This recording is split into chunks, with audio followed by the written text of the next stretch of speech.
Good morning. प्रकाश का परावर्तन पढ़ रहे थे और परावर्तन में आज अपन पढ़ेंगे वक्रता त्रिज्या और फोकस दूरी में संबंध है। यानी दर्पण की एक समीकरण है R = 2F, उसका डेरिवेशन पढ़ेंगे और उसके लिए अपन वक्रता त्रिज्या R एवं फोकस दूरी F में संबंध, relation between radius of curvature and focal length. ठीक है, तो सबसे पहले अपन एक अवतल दर्पण लेंगे। ये अवतल दर्पण ले लिया। अब आपको पहले से दिया हुआ आएगा कि R और F में आपको संबंध निकालना है। तो R और F में यदि संबंध निकालना है तो अपन ऐसा फिगर बनाएंगे जिसमें R भी हो और F भी हो। तो ये अपन ने क्या बना दिया, एक मुख्य अक्ष बना दिया। ठीक है, और ये दर्पण का अपने को पता है ध्रुव होता है पोल। ठीक है, और अपने को ये पता है कि मुख्य अक्ष के समांतर आने वाली प्रकाश किरण परावर्तन के बाद में फोकस बिंदु से गुजरती है। ये फोकस बिंदु हो गया, और जिस बिंदु पर प्रकाश की किरण को आपने आपतित किया था उस बिंदु को अपन M लिख रहे हैं। ठीक है, अब देखिए अपने को फोकल लेंथ तो पता लग गया, FP डिस्टेंस होती है, लेकिन R कहाँ तक होती है उसके लिए अपने को पता है कि ये जो दर्पण है ये एक गोले का भाग है और उस गोले का जो केंद्र आता है उसको अपन कहते हैं वक्रता केंद्र C। और C से जहां आपने प्रकाश की किरण आपतित की थी वहां पे क्या बना देते हैं, अभिलंब बना देते हैं। और CM इस सतह पर क्या हो गया, अभिलंब हो गया। CM इस सतह पर क्या हो गया, अभिलंब हो गया। ये आपतित किरण है, ये परावर्तित किरण है। इसका मतलब है ये आपतन कोण यदि आप थीटा ले रहे हैं तो ये परावर्तन कोण भी क्या होगा, थीटा होगा। जब ये थीटा है तो ये कोण भी थीटा होगा, एकांतर कोण है दोनों। ये दोनों मिलकर 2 थीटा है तो ये एंगल भी क्या होगा, 2 थीटा होगा। ठीक है, तो अपन ने एक ऐसा फिगर बना लिया जिसमें R भी है और F भी है। अब चित्र की ज्यामिति से अपन R और F में क्या निकालेंगे, संबंध निकालेंगे। उसके लिए सबसे पहले आप लिखेंगे कि चिन्ह नियम आपको पता है कि वस्तु की तरफ, इससे पहले वाला वीडियो आपको देखना है उसके लिए, और जिन्होंने देख रखा है उनको पता है, 10th क्लास में भी आपने ये पढ़ा है। तो चिन्ह नियम क्या होते हैं, देखिए दूरी, मुख्य अक्ष की दूरी कहाँ से नापते हैं, ध्रुव से नापते हैं, ध्रुव मूल बिंदु होता है। ठीक है, अब ध्रुव से दूरी नापेंगे तो वस्तु जिस तरफ आप रखेंगे उस तरफ की दूरी अपन क्या लेते हैं, नेगेटिव लेते हैं। तो वस्तु इधर रखेंगे, ये परावर्तक सतह है, परावर्तक सतह की ओर वस्तु रखी जाती है, तो वस्तु इधर रखेंगे। इसका मतलब है कि इधर की दूरियां क्या होंगी, नेगेटिव होंगी। आपकी दोनों दूरियां PF दूरी और CP दूरी, दोनों ही दूरियां क्या है, वस्तु की ओर है, इसलिए दोनों ही दूरियां क्या होगी, नेगेटिव होगी। तो चिन्ह नियम से आप CP = क्या लिख सकते हैं, -R, और FP को क्या लिख सकते हैं, -F। ये चिन्ह नियम से दोनों दूरियां क्या हो गई, नेगेटिव हो गई। अब आइए आपको CPM एक समकोण त्रिभुज दिख रहा है, CPM।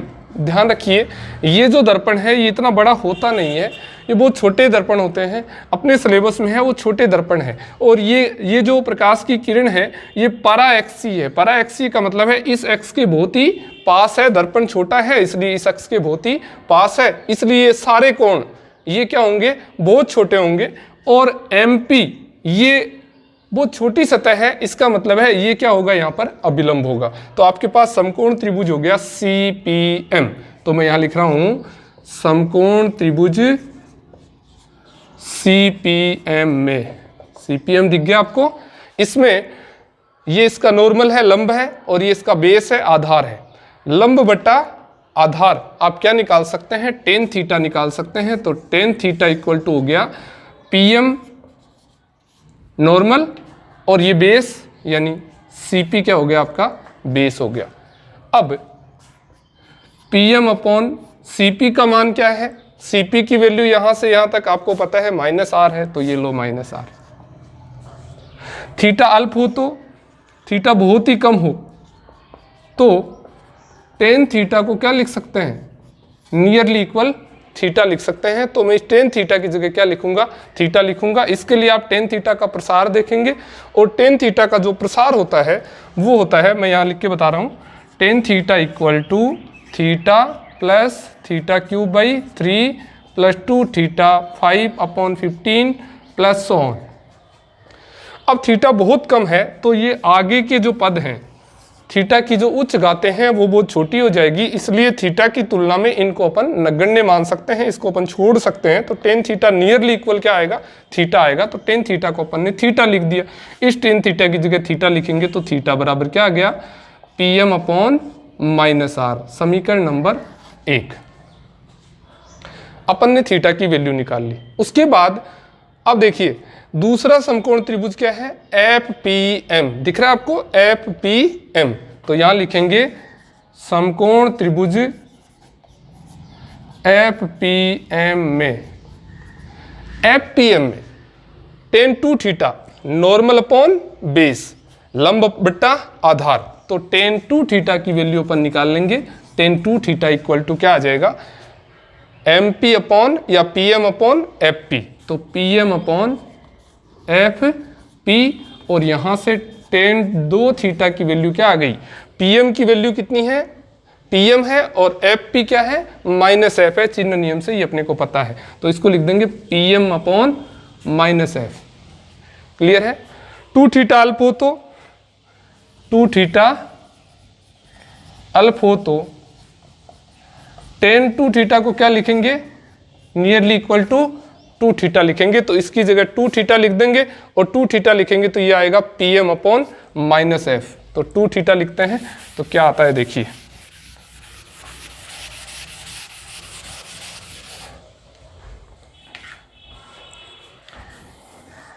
तो 2 थीटा अल्प हो तो 2 थीटा इक्वल टू आ गया PM अपॉन -f। तो 2 theta equal to PM upon -f समीकरण नंबर 2 हो गई।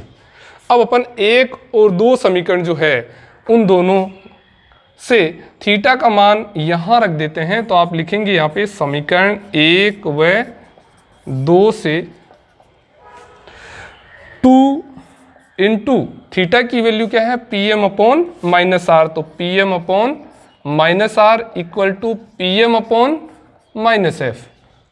PM से PM कैंसिल, माइनस से माइनस कैंसिल, क्या आ गया, 2/r इक्वल टू 1/f। यहां से r इक्वल टू क्या आ गया, 2f। तो वक्रता त्रिज्या फोकस दूरी की क्या होती है, दुगुनी होती है, r इक्वल टू 2f। तो पूरा लिखा हुआ है, इसको पोज करके एक बार इसको पोज करेंगे, उसके बाद इसको पूरा एक साथ उतार लेंगे। ठीक है।